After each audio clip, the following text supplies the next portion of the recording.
Experiencing failure.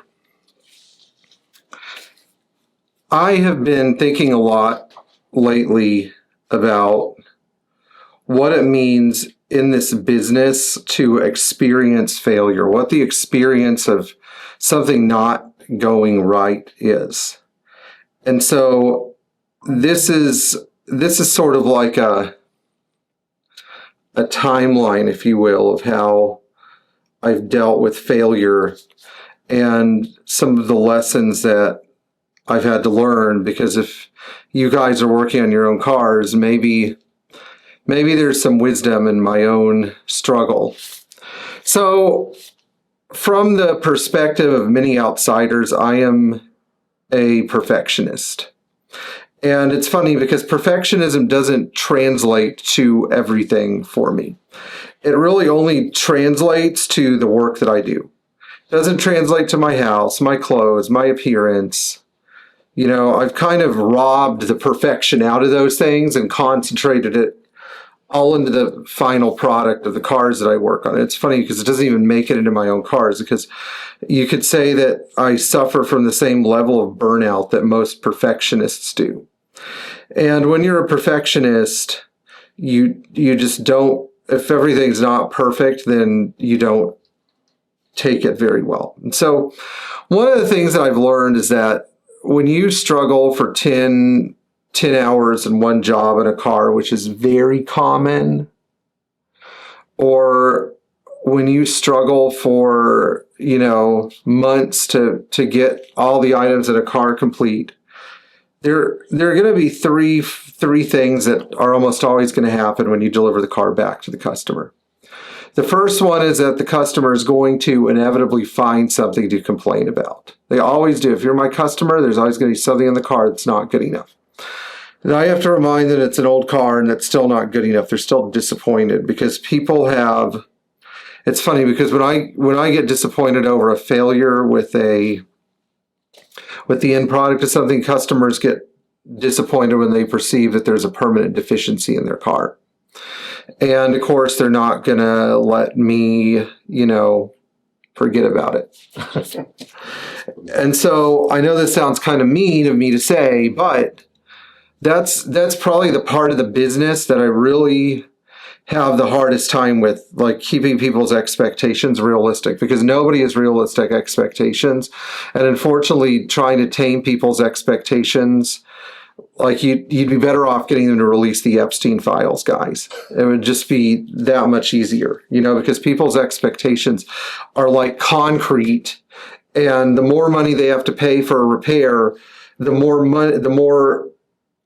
they expect, the better of a final product they expect. And at the end of the day, I'm still working on cars that are 10 years older than they were 10 years ago, and parts that are 10 times harder to find than they were 10 years ago. Why is this?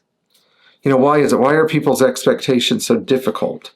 I think that a lot of it has to do with the fact that people think that I'm the best at what I do. And I try to live each day like I'm the best at what I do. But if there's anything that I believe about myself, it is not that I am the best at what I do.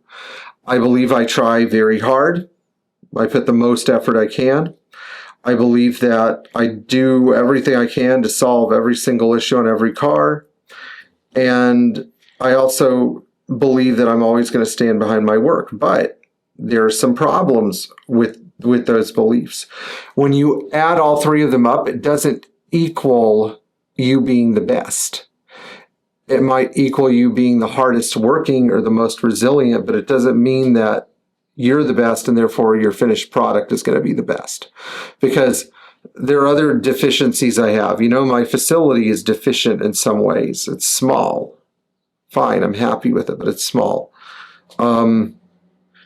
My staff isn't all-knowing, so I have to spread the workload out among a staff. Like I spend most of my days running errands and most of my nights finishing work.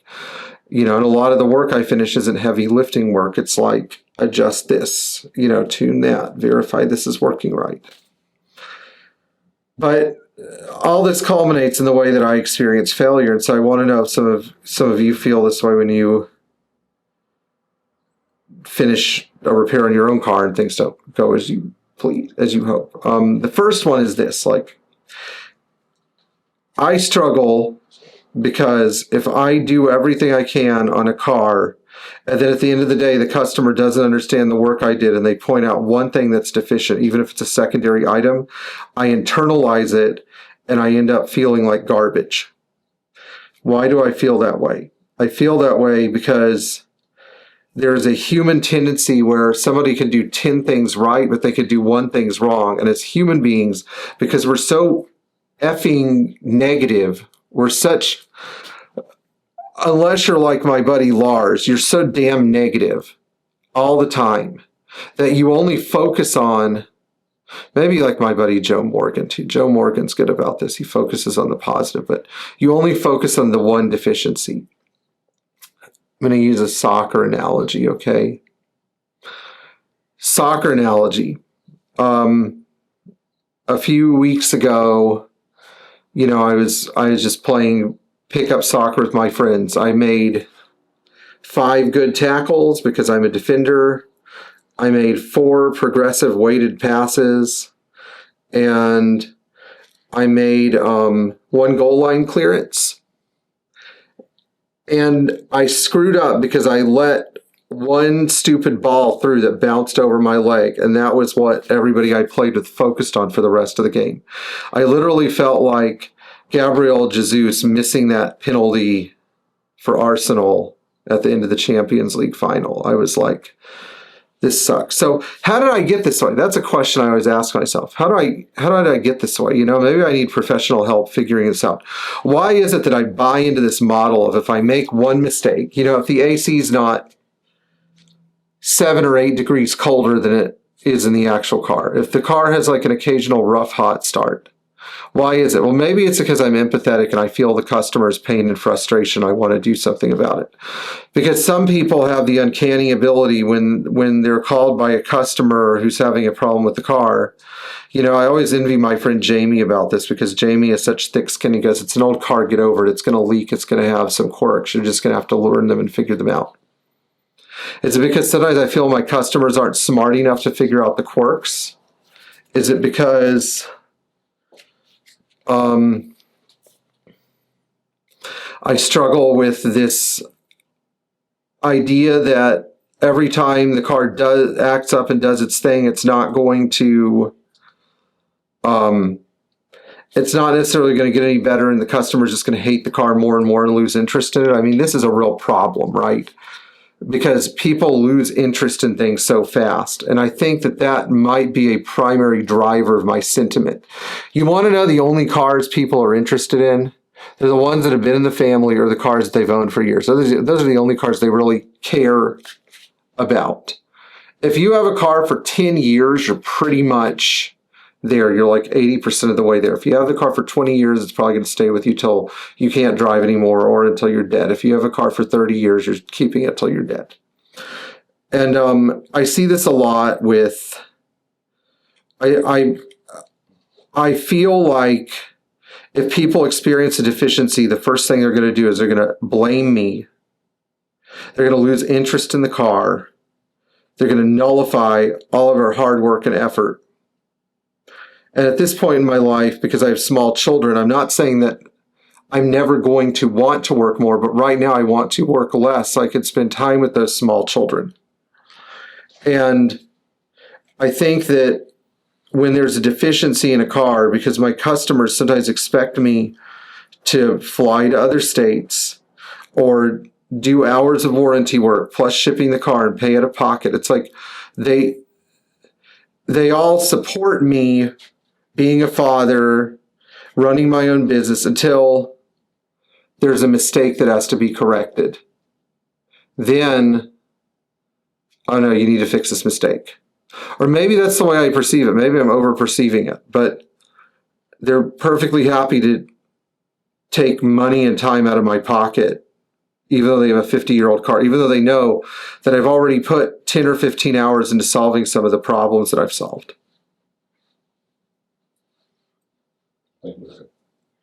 Anyway, sorry, it's kind of a hard topic for me to talk about. So thank you guys for watching and listening to me.